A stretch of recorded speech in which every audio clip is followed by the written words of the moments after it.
Yego. Ni ku isaha y'isa 3:30 z'igitondo. Ni mu rwunge rw'amashuri rwa Kazu ruherereye mu murenge wa Kazu.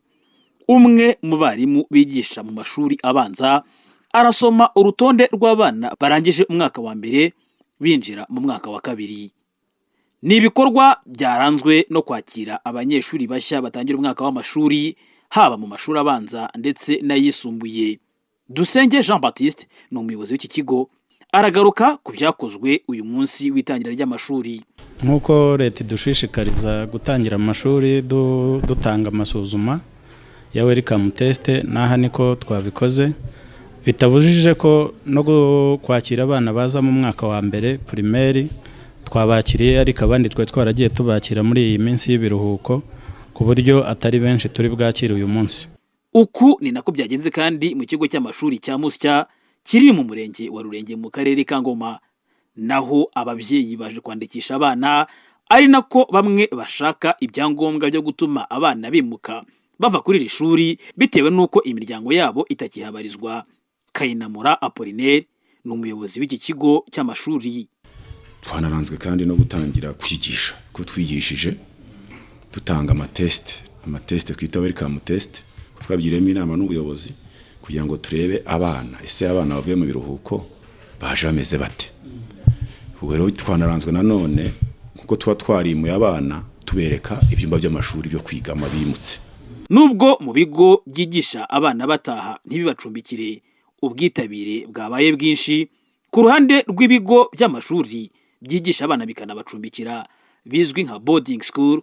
Abana baje gutangira umwaka w'amashuri ntibabaye benshi, cyane cyane abaje gutangira umwaka wa kane ndetse n'abaje gutangira umwaka wa mbere w'amashuri w'ikiciro rusange. Nkunzabagabo Anisette ni umuyobozi w'ishuri rya Kigarama TSS, avuga ko ibyinshi byatewe n'ingendo ndende ndetse n'amikoro. Naho Nsengiyumva Emmanuel umuyobozi w'ishuri rya Ecole Secondaire Kabirizi we agaragaza ko kuba abana batitabiriye ku munsi wa mbere bigiterwa n'imyumvire y'ababyeyi bazi ko umunsi wa mbere w'amasomo ari umunsi w'isuku, ari nabyo asaba ko ababyeyi bakwiriye kureka. Wenda challenge zagiye ziba nk'uko abana twagiye tuganira nabo, nuko ejo kubona imodoka nk'abaca muri Kigali byari bigoye, aho abenshi bageze muri Kigali nko mu saa 3 ugasanga bavuye mu saa 8 saa 9.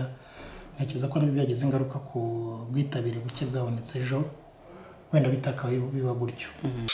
Ni imyumvire twe rero nk'umunsi wa mbere muri boarding school ntago abana bakora isuku, dufite abakora isuku, kuko abana baje kwiga isuku ifite abantu bayigenewe.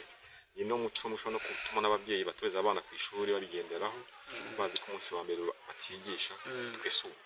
Umuyobozi w'akarere ka Ngoma niyo nagira Natali yibutsa ababyeyi ko bakwiriye kohereza abana ku ishuri umunsi wagenwe na Minisiteri y'Uburezi, ndetse akanibutsa ko bakwiriye gutegura ibyangombwa nkenerwa bikenerwa n'umwana mu gihe cy'ishuri bakabishaka mu gihe cy'ibiruhuko. Abo muri boarding rero wenda twavuga ngo boarding hari ababyeyi benshi usanga bavuga ko amafaranga y'ishuri atari kuboneka n'ibindi, ariko byiza ni uko bajya bavugisha ubuyobozi bw'ikigo igihe bahuye n'imbogamizi, ariko umwana akajya ku ishuri ku gihe.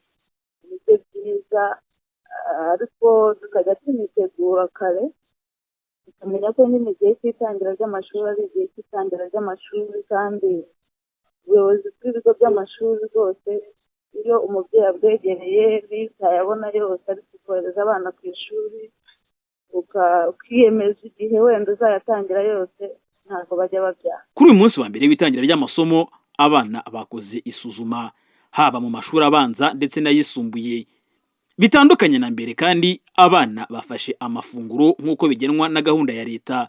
Gusa ubuyobozi bw'ikigo bukagaragaza ko ababyeyi bakwiriye gushyigikira iyi gahunda mu rwego rwo gutuma abana bakomeza gufata amasomo neza. Leonce Nyirimana mu karere ka Ngoma.